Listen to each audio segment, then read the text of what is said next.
Hola, hoy hablaremos de los temas núcleo celular y tejido muscular, pero para ello daremos una breve explicación desde el inicio, desde la unidad mínima y fundamental, la célula. La célula es la unidad estructural fisiológica y reproductiva de los seres vivos, unidad mínima de un organismo capaz de realizar las tres funciones vitales: nutrición, relación y reproducción. Las células similares que cumplen con una función específica se unen para así formar los principales tejidos orgánicos, y estos, en conjunto, forman órganos que otorgan soporte y función al individuo. A continuación, desarrollaremos la estructura del núcleo y sus funciones. El núcleo es una estructura membranosa que se encuentra normalmente en el centro de las células.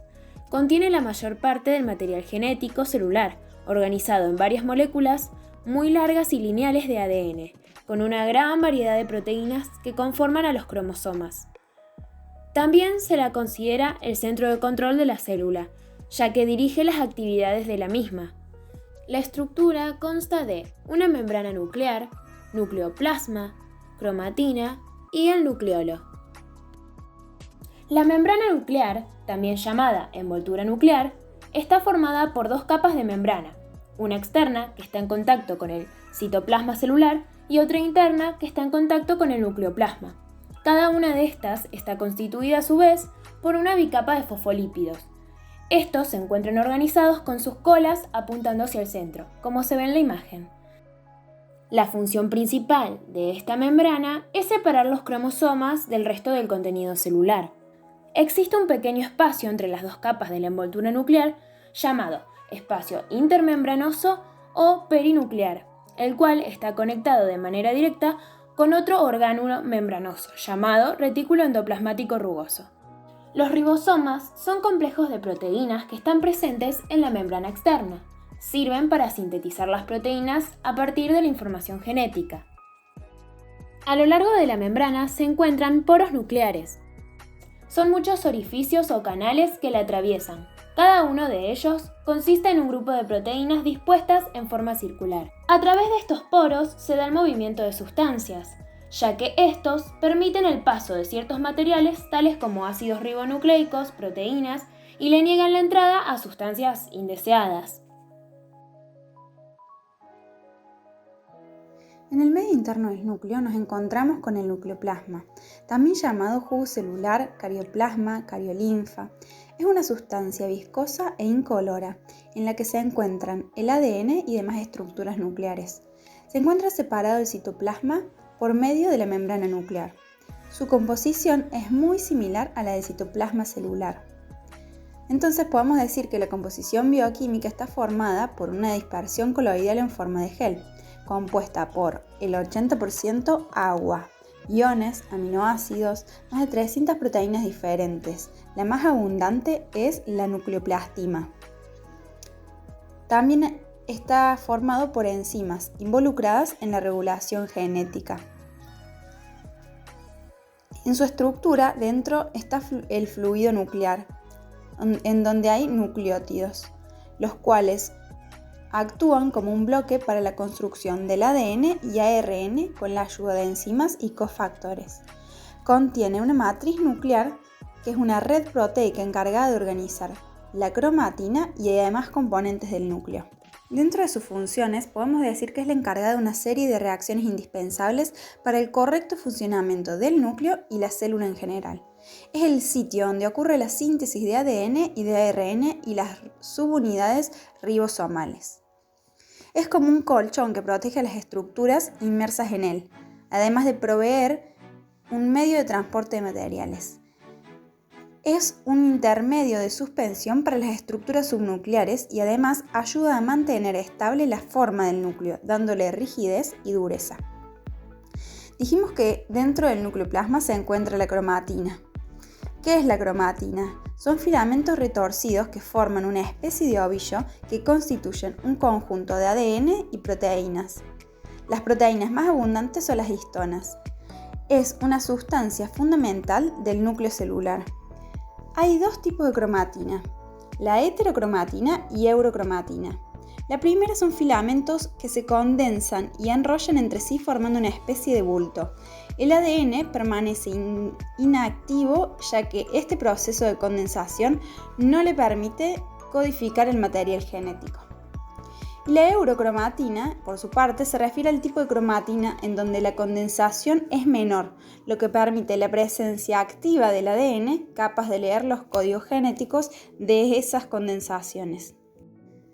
Dentro de las funciones, algunas de ellas son proporcionar la información genética para que los orgánulos puedan realizar la transcripción y síntesis de proteínas. Conserva y transmite también la información genética contenida en el ADN duplicándolo en la reproducción celular. Es decir, cuando ésta se condensa forma los cromosomas, al momento de la reproducción celular durante la interfase.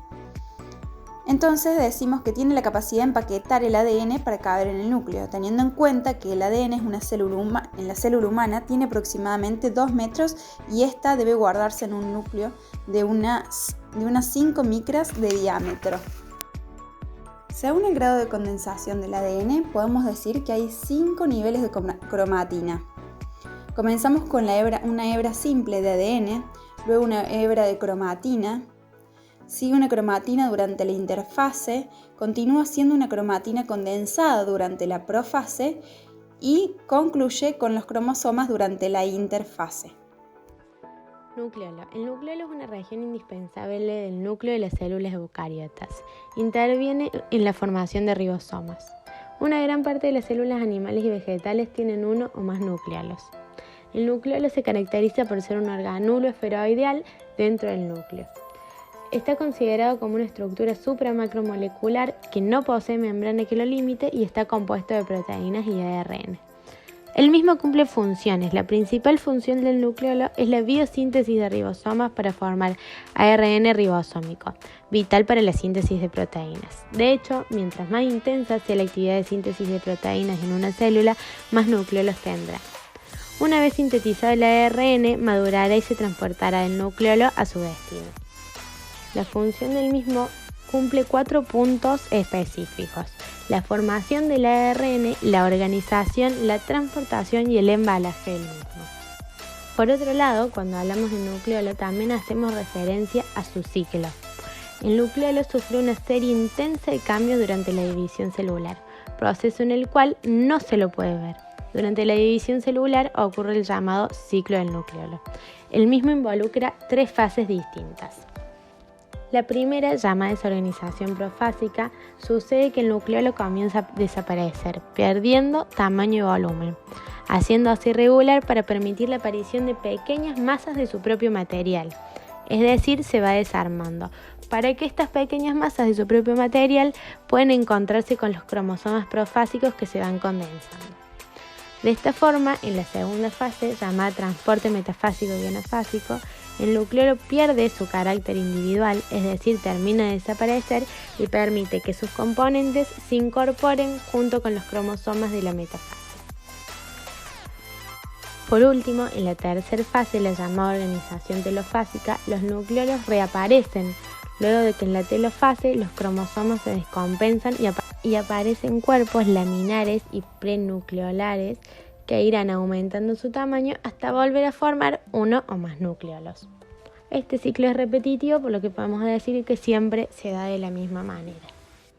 El nucleolo, a su vez, tiene una estructura, la cual se divide en 2 partes: la parte amorfa o nucleoplasma, que corresponde a los espacios de escasa densidad, contiene los gránulos de ADN, mientras que la parte densa o nucleolema se le distingue en 3 subpartes: la parte granular, que está formada por una agrupación de gránulos que contiene ribonucleoproteínas, en una parte fibrilar, que es más densa que la anterior, constituida por fibrillas, también formadas por ribonucleoproteínas, y por último el centro fibrilar, muy evidente en algunos nucleolos. Es una parte muchísimo menos densa que la granular y la fibrilar y contiene ADN y ARN.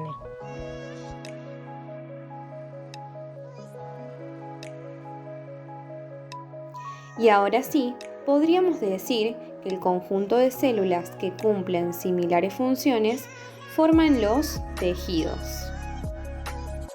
En nuestro cuerpo podemos encontrar 4 de ellos, el tejido conectivo, epitelial, muscular y nervioso. Si los definiéramos en una sola palabra, podríamos decir que el tejido conectivo tiene principalmente función de soporte, el tejido epitelial de cobertura, el tejido muscular de movimiento y el tejido nervioso de control. El día de hoy haremos hincapié en el tejido muscular, ya que es el encargado de todos los movimientos corporales que realizamos día a día. Cuando corremos, caminamos, sonreímos o respiramos, y hasta las acciones más pequeñas que realiza nuestro cuerpo se lleva a cabo a través de las células musculares llamadas fibras musculares. Estas pueden contraerse o relajarse cuando son estimuladas. En él encontraremos 3 tipos de tejido musculares: el tejido muscular esquelético, el tejido muscular cardíaco y el tejido muscular liso. El tejido muscular esquelético se lo denomina así ya que se encuentra en todo el cuerpo y mueve los huesos del esqueleto.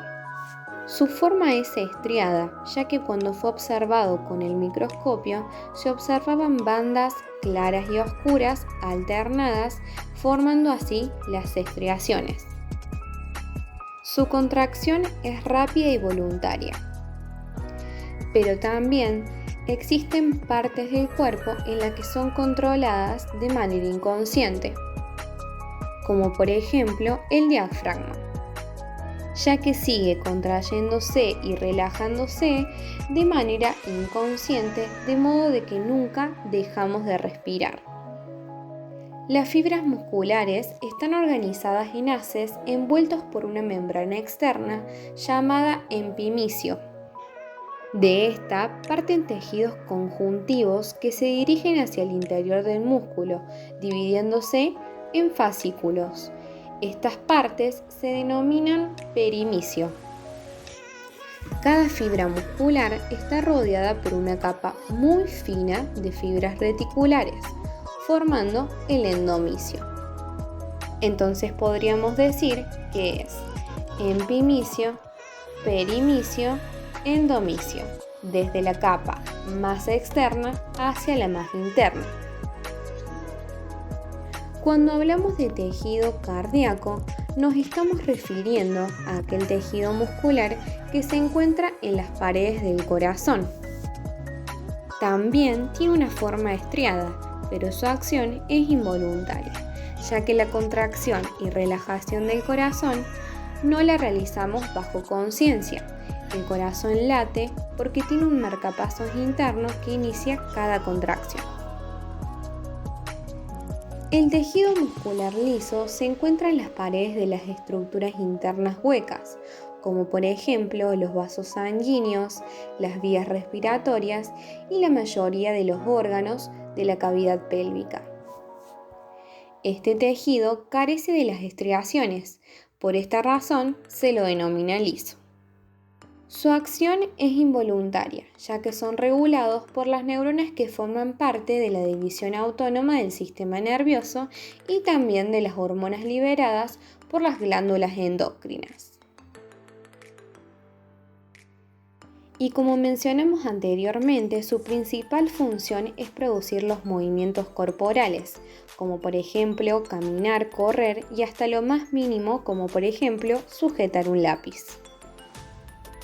Todos ellos dependen del funcionamiento integrado de los músculos esqueléticos, los huesos y las articulaciones. Otra de las funciones que posee el tejido muscular es la estabilización de las posiciones corporales, ya que las contracciones de los músculos esqueléticos estabilizan las articulaciones y ayudan a mantener posiciones corporales. También a almacenar y movilizar sustancias dentro del cuerpo, ya que el almacenamiento se realiza por contracciones sostenidas en el músculo liso denominado esfínteres, ya que esto impide la salida del contenido de los órganos huecos. También realiza un almacenamiento transitorio de alimentos en el estómago o, en su caso, en la orina, en la vejiga. La generación del calor se realiza a partir de la contracción del tejido muscular, a partir de un proceso conocido como termogénesis. Y todo ese calor generado por los músculos se utiliza para mantener la temperatura corporal normal. El tejido muscular tiene 4 propiedades especiales. La excitabilidad es la capacidad de responder a ciertos estímulos generando señales eléctricas denominadas impulsos. También tenemos la propiedad de la contractibilidad, que es la capacidad del tejido muscular de contraerse enérgicamente. La extensibilidad es la capacidad del tejido muscular de estirarse en ciertos límites sin dañarse. Y la elasticidad es la capacidad del tejido muscular de recuperar su longitud y su forma original luego de la contracción o extensión del músculo. Ahora vamos a hablar de las partes del tejido muscular.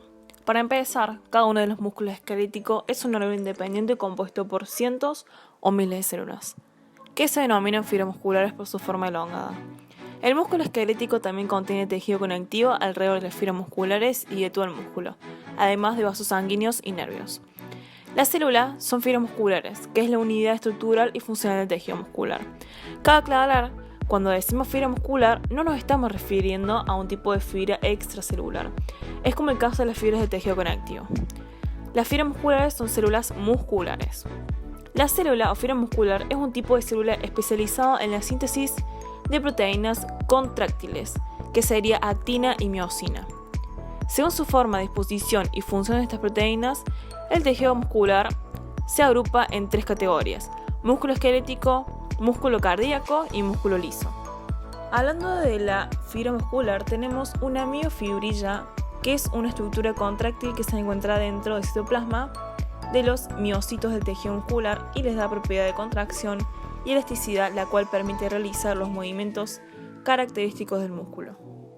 Estas, a su vez, están compuestas por varios tipos de proteínas: las proteínas contráctiles actina y miosina, las proteínas reguladoras, que serían tropomiosina y troponina, y las proteínas accesorias, que son la nebulina y la titina. Los filamentos de miosina es la proteína motora de la miofibrilla, que se presenta en distintos tipos de isoforma de acuerdo al tipo de músculo y ayuda a determinar la velocidad de contracción muscular. Cada molécula de miosina está compuesta por cadenas de proteínas que se entretejen para formar una cola larga y un par de cabezas. Luego, los filamentos de actina forman filamentos delgados. Una molécula de actina es la proteína globular. Múltiples moléculas de actina G que se polimerizan para formar cadenas largas o filamentos, denominado actina F. Cada molécula, por su parte de actina G, tiene un sitio de unión para cada cabeza de miosina. Filamentos de titina. Aseguran la alineación correcta de los filamentos dentro de un sarcómero. La titina tiene 2 funciones. Primero, es estabilizar la posición de los filamentos contráctiles y segundo, su elasticidad retorna a los músculos estirados a su longitud de reposo. La nebulina, por su parte, es la encargada de alinear los filamentos de actina del sarcómero. Filamentos de troponina. Permite que se produzca la contracción muscular. La troponina desplaza a la tropomiosina para dejar libres los lugares de unión de la actina. Filamentos de tropomiosina. Proporcionan estabilidad a los filamentos y regulan el acceso de otras proteínas que se unen a la actina. El sarcómero es la unidad anatómica y funcional del músculo estriado. Se encuentra limitado por 2 líneas Z con una zona A y 2 subzonas. En su composición destacan 2 proteínas, la actina y la miosina. Disco Z. Es un sarcómero y está compuesto por 2 discos Z y los filamentos que se encuentran entre ellos. Sirven como sitio de inserción para los filamentos delgados.